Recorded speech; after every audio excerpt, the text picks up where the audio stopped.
As the regular season comes to an end, with the record-setting attendance figures and merchandising, what's the one thing you didn't count on that kind of blew you away as you reflect upon the inaugural year? I think really the whole season has just been sort of overwhelming. I really expected us to average about 8,000. We've been over 11,500 and nearly 13 since Christmas, and of course the huge merchandise sales. But the great thing is to see all the families and the kids enjoying the game out there night after night, and we look forward to it again here coming up in the playoffs. Steve, from a personal standpoint, how much vindication? You put together a championship NBA team, yet you weren't, quote, smart enough to be able to market and sell it. And now you've done this job here that is the talk of hockey. Well, I think the important thing was we had a great staff, a great crew. A lot of them followed me over here from the Rockets, and those are all the same folks that set records for attendance throughout the 80s here in the middle of the Depression in Houston, and now we're setting records again in the hockey business, along with some good folks that have joined us since. It's amazing how smart you got in 1 year, isn't it? The same guy before as I am now. Steve, how much of the success do you think that your organization had because of what happened in Major League Baseball?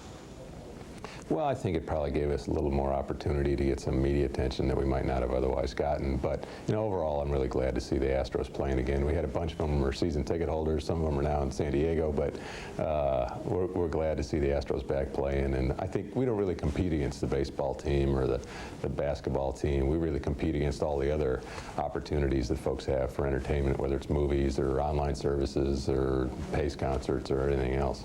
Steve, where does this franchise go from here? Well, I think you're going to continue to see us grow and take on new business opportunities in this town. You're going to continue to see us build rinks around town. The Aerodrome out in Sugar Land has been fantastically successful. We'll be adding another sheet of ice out there by next fall, and hopefully adding a couple more rinks around Houston.